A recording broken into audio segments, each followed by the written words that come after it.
এখন জান্নাতের দিকে দৌড়াবার তোমার জন্য বসন্তকাল, জীবনে একটা বসন্তকাল আছে। আমাদের দেশে 6 ঋতুর দেশ আমাদের দেশ। যুবকদের একটা বসন্তকাল আছে, জীবনের একটা বসন্তকাল আছে। সেই বসন্তকাল হলো যৌবনকাল। সুবহানাল্লাহ। রাসূল বলেছেন বেশি বেশি সালাম দেয়া, সালামের প্রতিযোগিতায় নেমে পড়া, সালামের প্রতিযোগিতায় নেমে পড়া। বলছিলাম হযরত আব্দুল্লাহ ইবনে রাওয়াহা এই কথা পাশে বসে শুনছেন। রাসূল বলছেন সালাম বেশি যে দিবে, আগে যে দিবে সে আগেই জান্নাতে চলে যাবে। আব্দুল্লাহ ইবনে রাওয়াহা মুতার যুদ্ধে শহীদ হলেন, জান্নাতে চলে গেলেন। কিন্তু মনের গহীন ইন্তজার করলেন, আল্লাহ তাআলার কাছে শাহাদাত আঙ্গুল ইশারা করে শপথ করলেন, নবী আপনি সাক্ষী থাকেন, আমি এই যে 12টা শুনেছি, আজ থেকে আমার আগে কেউ সালাম দিতে পারবে না। কারণ নবীর মুখ থেকে শুনেছি সালাম আগে দিলে জান্নাতে যাওয়া যায়, সালামের প্রতিযোগিতা করলে জান্নাতে যাওয়া যায়। আমি আব্দুর রহমানের আগে কেউ আর সালাম দিতে পারবে না।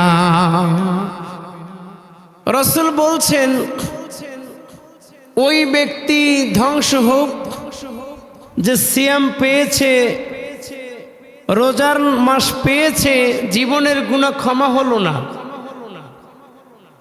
আমাকে যারা শুনছেন সবাইকে লক্ষ্য করে রাসূলের হাদিস স্মরণ করে দিতে চাই। রাসূল বলেছেন যে ব্যক্তি রমজান মাস পেল, গুনাহ ক্ষমা হলো না, সে ব্যক্তির জীবনটা ধ্বংস হোক। যে ব্যক্তি মা বাবাকে পেয়েছে, জান্নাত অর্জন করতে পারল না, ওই সন্তানের জীবনটা ধ্বংস হোক। যে ব্যক্তি রাসূলের নাম শুনেছে, দুরূদ পড়ল না, ওই ব্যক্তি ধ্বংস হোক। অতএব আমাদের মা বাবা ছাড়া দুনিয়া আসা হয় নাই, মা বাবার আনুগত্যশীল সন্তান হতে হবে। নবীর শাফায়াত ছাড়া পরকালে জান্নাত মিলবে না। এজন্য নবীর নাম শুনলি সাল্লাল্লাহু আলাইহি ওয়াসাল্লাম বলতে হবে। 3 নম্বর কথা হলো রমাদানুল মুবারক, এর ভিতরে আল্লাহ তাআলা রহমত রেখেছেন, মাগফিরাত রেখেছেন, নাজাত রেখেছেন। বৃষ্টির ধারায় বৃষ্টির মতো করে রহমত বর্ষিত হতে থাকে, বান্দাকে মাগফিরাত করা হয়, ক্ষমা করা হয়। আবার জাহান্নাম থেকে মুক্তি দিয়ে নাজাতের তালিকাভুক্ত করা হয়। এই রমজানের মাসকে যারা পেয়েছে, গুনাহ ক্ষমা হলো না, নবী বলেছেন ওই ব্যক্তির জীবন পুরোটাই ধ্বংস হয়ে যাক। সম্মানিত মুসল্লি ভাই সব, আল্লাহ তাআলা কোরআন দিয়েছেন এই রমজানুল মুবারকে। আল্লাহ বললেন তোমরা জানো নাকি এই কোরআন কখন নাজিল করা হয়েছে?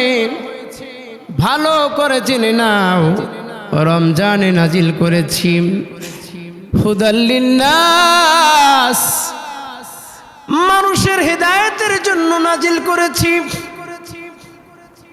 সব মানুষকে বোঝানো হয়েছে।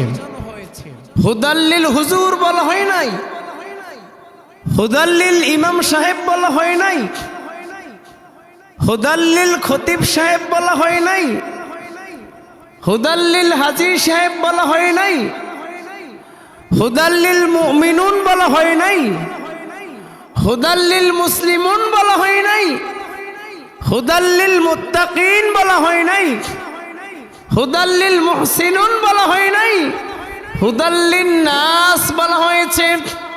তার মানে হলো কোরআনের সুধা পান করবে যারা যারা, কোরআনের আইন মানবে যারা যারা, কোরআনকে শ্রদ্ধা ভরে পড়বে, বুঝবে, আমল করবে যারা যারা, সব মানুষের জন্য এই কোরআন উন্মুক্তভাবে হেদায়েতের বার্তা নিয়ে এসেছে।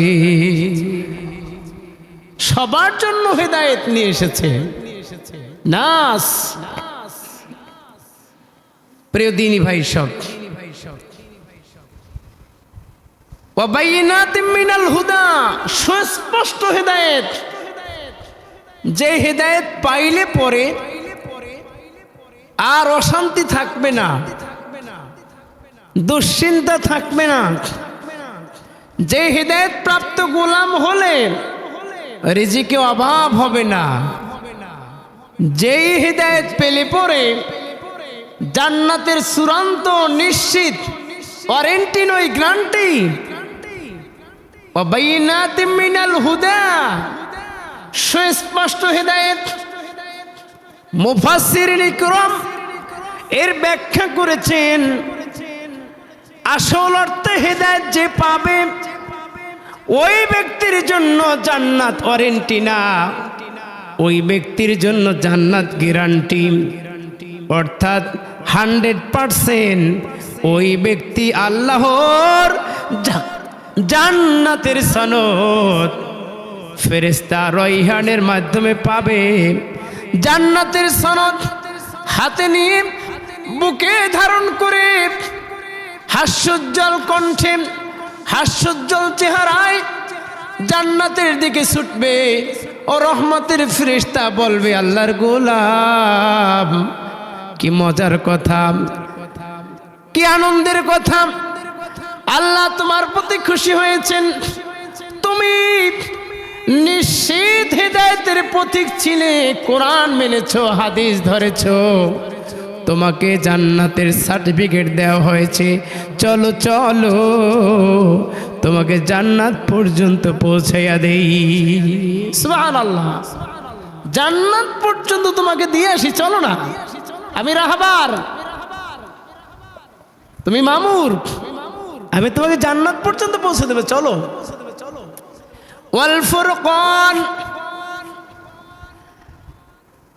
এই কোরআন হচ্ছে সত্য এবং মিথ্যে জাস্টিফাই করবার দলিল। গোলাম দুনিয়ার জীবন পার করবে, কোনটা ভালো কোনটা মন্দ, কোনটা সত্য কোনটা মিথ্যা, এটা বুঝবার জন্য এই কোরআন হলো মিজান। মিজান নামক পাল্লায় দিলে পরে কোনটা সত্য, সত্য হলে আলো জ্বলে উঠবে, মিথ্যে হলে অন্ধকার হয়ে যাবে। সত্য হলে আবু বকর হবে, মিথ্যে হলে আবু জাহেল হবে। সত্য হলে ওমর ইবনুল খাত্তাব হবে, সত্য হলে ইব্রাহিমের রূহানি সন্তান হবে, মিথ্যে হলে নমরুদ মার্কা শয়তান হয়ে যাবে। আল ফুরকান, ভালো হলে মুসা আলাইহিস সালামের পথিক হবে। মুসা আলাইহিস সালাম এর রূহানি সন্তান হবে। সমস্ত নবী রাসূল আমাদের জন্য রূহানি বাবার মতো। প্রিয় দিনী ভাই সব, ফামান শাহিদা মিনকুমুশ শাহরা ফালিয়াসুম, এই সিয়ামের মাস যখন আসবে তখন তোমরা সিয়াম পালন করবে। রমজানের মাস যখন আসবে তখন তোমরা রোজা পালন করবে, সিয়াম পালন করবে। প্রিয় দিনী ভাই সব, এই সিয়াম পালন কে কেন্দ্র করে আমাদের প্রথমত মনে রাখতে হবে, সিয়ামরত অবস্থায় মিথ্যে বলা যাবে না, ছল ছাতুরি করা যাবে না। যে বিষয়গুলো সবসময়ের জন্য ফরজ গোলামের মেনে নেয়া, মিথ্যে বলা কবিরা গুনাহ, পুরো জীবনেই করা যাবে না। রোজা অবস্থায় এই বদ আমল ছেড়ে দিতে হবে। এই রমাদানুল মুবারকে সিয়ামের পূর্ণ হক আদায় করে এগিয়ে যেতে হবে। আর আল্লাহর রহমতের ধরনা ধরতে হবে। আল্লাহর রহমতের দুয়ারে অবনত মস্তকে, কান্না বিগলিত কণ্ঠে, নিজেকে অসহায় মনে করে আল্লাহর দরবারে বিশেষ করে রাতের একটি অংশে পড়ে থাকা, এটা হলো সিয়ামের অন্যতম বা গুরুত্বপূর্ণ একটি বিষয়। সিয়াম সাধনার মাস আসলে পুরো বছর জুড়ে আমরা মানুষকে কম বেশ খাওয়ানো, দাওয়াত দেয়া, মেহমানদারি করা ইত্যাদির আমল করি, পুরো বছর জুড়ে করি। রমাদানুল মুবারকে এই আমলের ঘাটতিকে পূরণ করে এই খাওয়ানো, মেহমানদারি, এই আমলকে আরো বাড়িয়ে দেয়া, আরো বেগমান করা। কুরআনুল কারীম সূরাতুদ দাহরের ভিতরে এসেছে আল্লাহর প্রিয় বান্দাদের এটা একটা আমল, তারা একজন অপরজনকে আল্লাহকে ভালোবেসে খাওয়ায়। এটা হলো কুরআনুল কারীমের সূরা দাহর আয়াত ৮-৯। আল্লাহ বলছেন وَيُطْعِمُونَ الطَّعَامَ عَلَى حُبِّهِ مِسْكِينًا وَيَتِيمًا وَأَسِيرًا إِنَّمَا نُطْعِمُكُمْ لِوَجْهِ اللَّهِ لَا نُرِيدُ مِنكُمْ جزاء ولا شكورا। আল্লাহর প্রিয় বান্দা যারা, তারা আল্লাহকে সন্তুষ্টির জন্য আল্লাহ তাআলার গোলামদেরকে, অভাবগ্রস্তদেরকে, এতিম মিসকিনদেরকে, বন্দীদেরকে খাবার খাওয়ায় আর বলে, ও রোজাদার, তোমাকে ইফতার করলাম, তোমাকে খাবার খাওয়ালাম, তোমাকে আমি মেহমানদারি করলাম, তোমার থেকে কিছু আমি চাই না, তোমার থেকে কিছু আমি চাই না।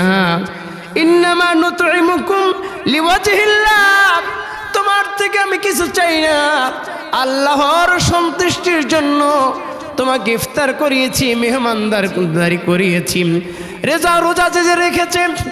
রোজা যে রেখেছেন সে আল্লাহর মেহমান, অতএব আমি আল্লাহর মেহমানকে মেহমানদারি করলাম, আল্লাহর গোলামকে আমি খাওয়ালাম। লা নুরিদু মিনকুম জাযা, আমি তোমার থেকে কোনো বিনিময় চাই না। ওয়ালা শুকুরা, তোমার থেকে কৃতজ্ঞতাও চাই না। আমি আমার রবকে সন্তুষ্টির জন্য, আল্লাহর থেকে বিনিময় পাওয়ার জন্য তোমাকে ইফতার করিয়েছি। এই আমল, প্রিয় দিনী ভাই সব,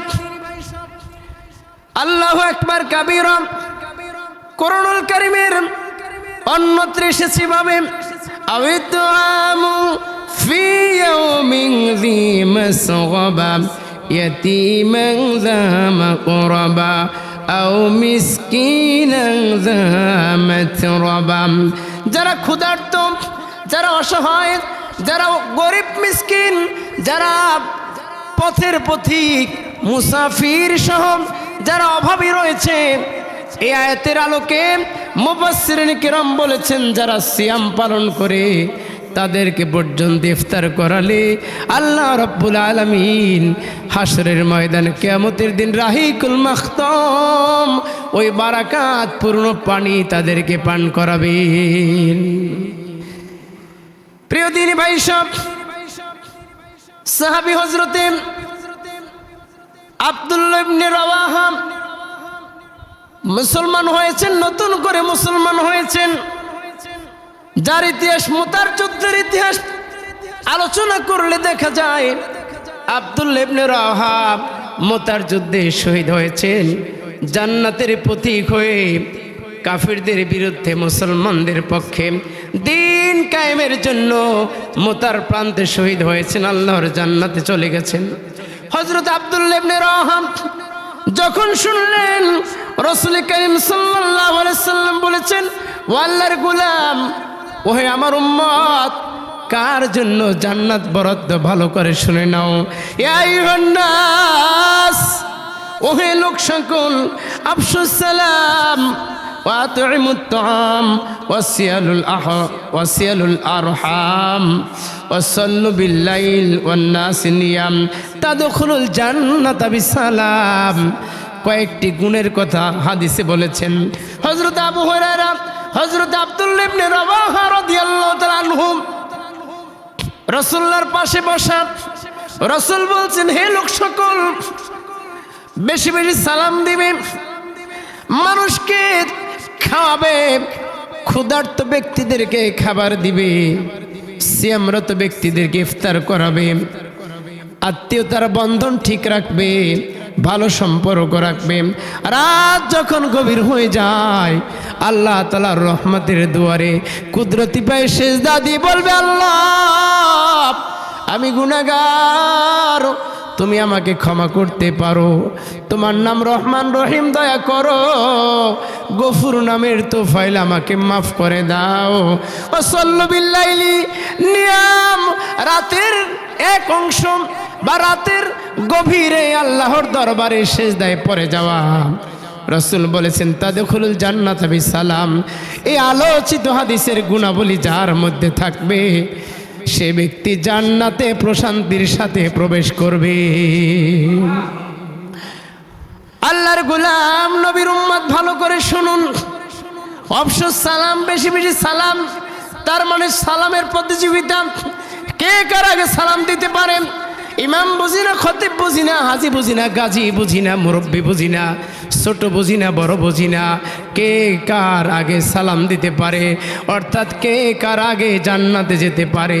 যে যত বেশি দৌড়াবে, এই মুহাদ্দিসিন এই হাদিসের ব্যাখ্যায় ইবনে তাইমিয়া রাহিমাহুল্লাহ ব্যাখ্যা করেছেন, যে বেশি দৌড়াবে সেই তত আগে আল্লাহর জান্নাতে যাবে। যে যত বেশি দৌড়াবে, যার দৌড়ের গতি যত বেশি, সবার চেয়ে আগে জান্নাতে চলে যাবে। আজ এই জনপদের আগত স্বাগত এই উপস্থিত মুরব্বীদেরকে যদি বলা হয়, যুবকদেরকে যদি বলা হয়, দৌড় দেন, কে কার আগে যেতে পারে? যুবকেরা সবার আগে যাবে, ঠিক কিনা বলুন? এই জন্যই যুবকদেরকে লক্ষ্য করে বলেছেন, নবী বলেছেন, ও যুবকেরা, জান্নাতের দিকে দৌড়াবার তোমার এখন বসন্তকাল। যুবক, এখন জান্নাতের দিকে দৌড়াবার তোমার জন্য বসন্তকাল। জীবনে একটা বসন্তকাল আছে। আমাদের দেশে 6 ঋতুর দেশ আমাদের দেশ। যুবকদের একটা বসন্তকাল আছে, জীবনের একটা বসন্তকাল আছে। সেই বসন্তকাল হলো যৌবনকাল। সুবহানাল্লাহ। রাসূল বলেছেন, বেশি বেশি সালাম দেয়া, সালামের প্রতিযোগিতায় নেমে পড়াম, সালামের প্রতিযোগিতায় নেমে পড়াম। বলছিলাম, হযরত আব্দুল্লাহ ইবনে রাওয়াহা এই কথা পাশে বসে শুনছেন। রাসূল বলছেন, সালাম বেশি যে দিবে, আগে যে দিবে, সে আগেই জান্নাতে চলে যাবে। আব্দুল্লাহ ইবনে রাওয়াহা মুতার যুদ্ধে শহীদ হলেন, জান্নাতে চলে গেলেন, কিন্তু মনের গহীন ইন্তজার করলেন। আল্লাহ তাআলার কাছে শাহাদাত আঙ্গুল ইশারা করে শপথ করলেন, নবী আপনি সাক্ষী থাকেন, আমি এই যে বারতা শুনেছি, আজ থেকে আমার আগে কেউ সালাম দিতে পারবে না, কারণ নবীর মুখ থেকে শুনেছি সালাম আগে দিলে জান্নাতে যাওয়া যায়, সালামের প্রতিযোগিতা করলে জান্নাতে যাওয়া যায়। আমি আব্দুর রহমানের আগে কেউ আর সালাম দিতে পারবে না। প্রিয় দিনী ভাই সব, ওয়াতিমুত তাআম, মেহমানদারি করানো সমাজের রসুম বা রেওয়াজ হলো।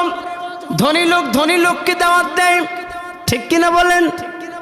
ধনী যারা আছে, ভালো শ্রেণীর যারা আছে, যারা যারা দিন আর দিন খায়, তাদেরকে দাওয়াত দেয় না, দিলেও খুব কম সংখ্যায়, ঠিক কিনা বলুন? অথচ এই হাদিসে ধনী আর গরিব ডিভাইডেড করা হয় নাই, শ্রেণী বিন্যাস করা হয় নাই, ক্লাসিফিকেশন করা হয় নাই। বলা হয়েছে শুধু দাওয়াত দিবেন। এই কথার অর্থ হলো মাস যায়, বছর যায়, ভালো কোনো খাবার আয়োজন যেই ভাই করতে পারে না, যেই ঘরের ভিতরে বছরে একটাবার হলেও ভালো আয়োজন হয় না, যারা সমাজের ধনী শ্রেণী রয়েছে তাদের উচিত হলো ওই গরিব শ্রেণীর ভাইদেরকে বোনদেরকে দাওয়াত দিয়ে খাওয়ানো। আর আল্লাহর কাছে বল, আল্লাহ তোমার হাবিব বলেছেন মেহমানদারি করলে জান্নাত পাওয়া যায়, ক্ষুধার্ত ব্যক্তিকে খাবার দিলে জান্নাত পাওয়া যায়, অনাহারী ব্যক্তিদেরকে খাবার দিলে জান্নাত পাওয়া যায়। মেহেরবানি করে আমার আমল কবুল করো, জান্নাতে যাওয়া সহজ করো বলি আমিন। প্রিয় দিনী ভাই সব, আত্মীয়তার সম্পর্ক ঠিক রাখা, রেহেমের বন্ধন ঠিক রাখা, একথা বহুবার বলেছি। আপনার আত্মীয় আপনার সাথে সম্পর্ক ঠিক রাখতে চায় না, আপনার থেকে ছিন্ন করতে চায়। রাসূল করিম সাল্লাল্লাহু আলাইহি সাল্লাম বলেছেন, যে ব্যক্তি জান্নাতে যেতে চায় ওই ব্যক্তি আত্মীয়তার সম্পর্ক কখনো ছিন্ন করবে না। আত্মীয়তার ভিতরে মায়ের দিক থেকে বাবার দিক থেকে দুইটা শ্রেণী আমি বলি, এই কথা শেষ করছি।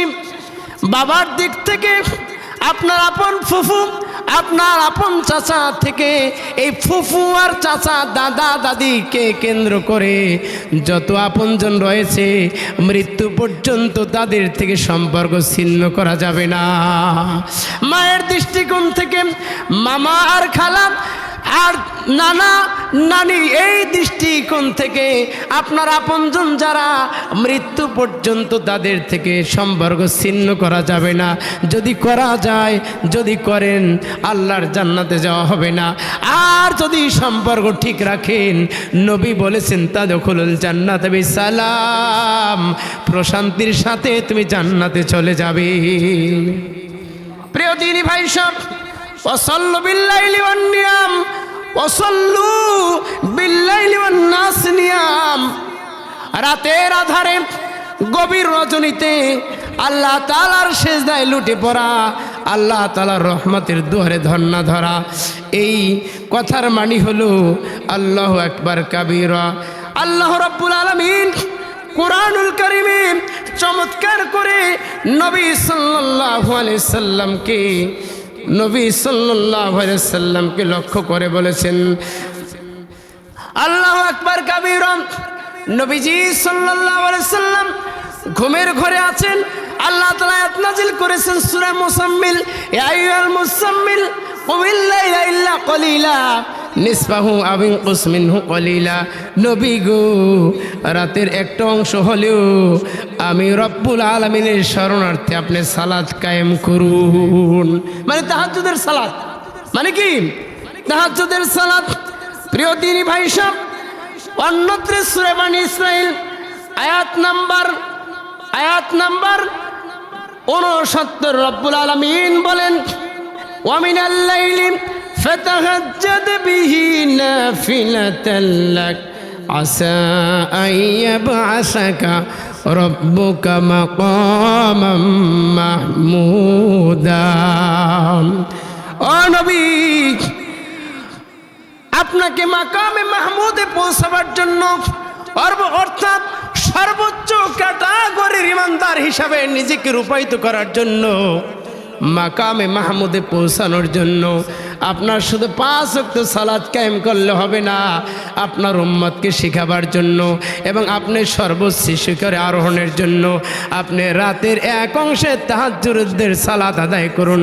আপনার উম্মতকে শিক্ষা দিন, যাতে করে সব নবীদের ঊর্ধ্বে আপনার মান, আপনার সম্মান, আর আপনার নবী, আপনার উম্মতের সম্মান মর্যাদা সব নবীর উম্মতের ঊর্ধ্বে করবার জন্য তাদেরকে উচিত গভীর রজনীতে তাহাজ্জুদের মুসাল্লায় দাঁড়িয়ে যাওয়া। রাত গভীরে আল্লাহ তাআলার সিজদায় লুটে পড়া। প্রিয় দিনী ভাই সব, ঘুমকে আমরা নাওম মানে ঘুম জানি, ওলামায়ে কেরাম বলেন নাওম মানে ঘুম, কিন্তু ঘুমের আরো অনেকগুলো ওয়ার্ড আছে।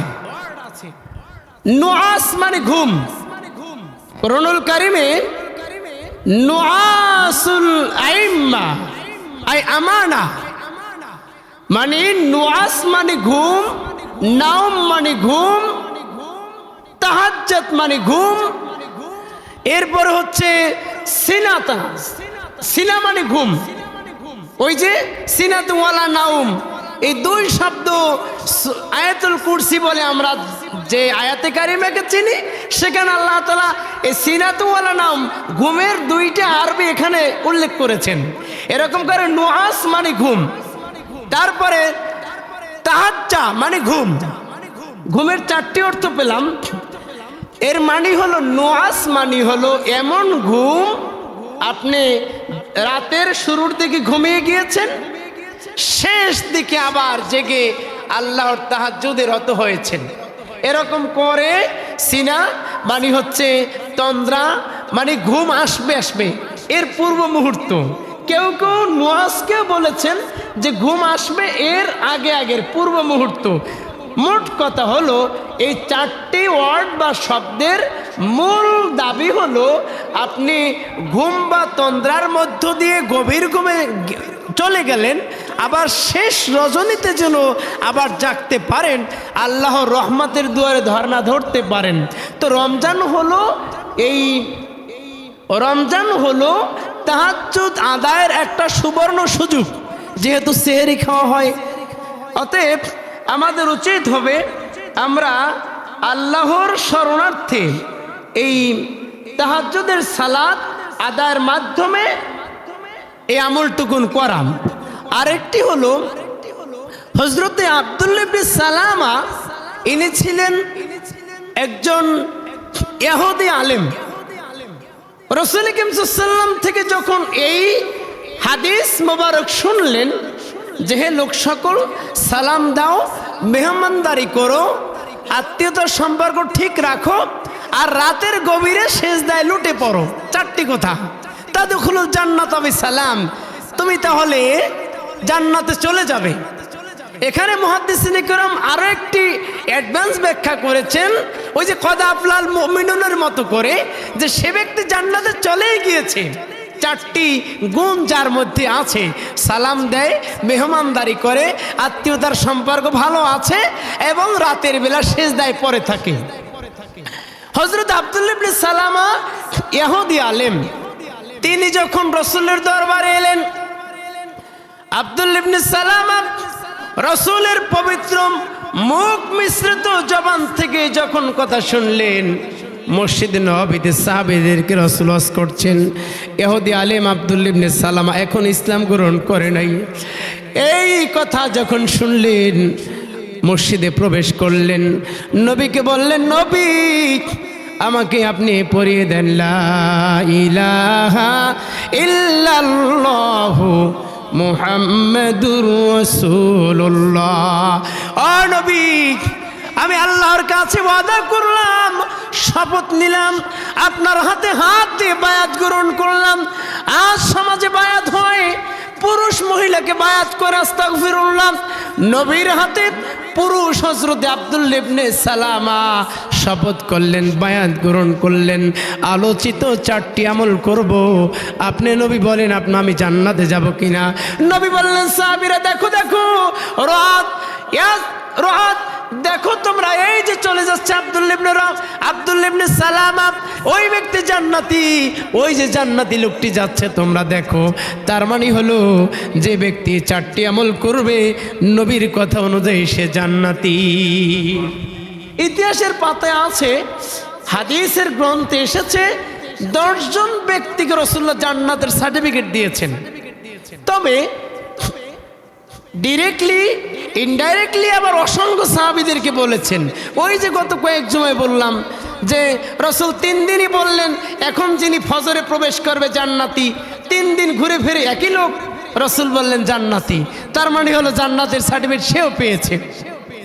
প্রিয় দিনী ভাই সব, অতএব কিয়ামতের দিন কঠিন নিরাপত্তার মধ্য দিয়ে, রহমতের পরশে নিরাপত্তার মধ্য দিয়ে যদি আমাদেরকে জান্নাতে যেতে হয়, আমরা জান্নাতে যেতে চাই, তাহলে হযরত আবু সাঈদ খুদরি রাদিয়াল্লাহু তাআলা আনহু এর বর্ণিত হাদিসকে ফলো করতে হবে। আইয়ুমা মুমিন আতআমু মুমিন আলা জু, এই হাদিসের অনুবাদ হলো মুমিনকে মেহমানদারি করাবে আল্লাহর সন্তুষ্টির জন্য। ইভেন আল্লাহ তাআলার দায়িত্ব হয়ে যায় কিয়ামতের দিন রহমতের ফেরেশতা দিয়ে নিরাপদে জান্নাতে পৌঁছে দেয়া। সুবহানাল্লাহ বলবেন না? প্রিয় দিনী ভাই সব, নবী করিম সাল্লাল্লাহু আলাইহি সাল্লাম বলেছেন, যেই মুমিন ব্যক্তি অন্য মুমিন ব্যক্তিকে খাওয়াবে, মেহমানদারি করাবে, আর খাওয়ানো বা মেহমানদারির উৎকৃষ্ট উত্তম সময় হলো রমাদানুল মুবারকে রহমতপূর্ণ পরিবেশে একজন রোজাদার বান্দাকে খাওয়ানো, এর চেয়ে ভালো আমল, ভালো মেহমানদারি আর হয় না। এটা হলো উপযুক্ত একটি সময়, সুবর্ণ সুযোগ। মেহমানদারি করার বসন্তকাল হলো রমাদানুল মুবারক, সিয়ামরত ব্যক্তিকে ইফতার করানো। সুবহানাল্লাহ বলেন। প্রিয় দিনী ভাই সাহেব, রাসূলুল্লাহ হাদিসের ভিতরে আরো বলেছেন, যে ব্যক্তি এই রমাদানুল মুবারকে এক গ্লাস দুধ হলেও, একটি খেজুর হলেও ইফতারের নামে খাবে, রসুল বলেছেন ওই গোলাম আমি রসুলের হাতে হাউজে কাউসার পান করবে।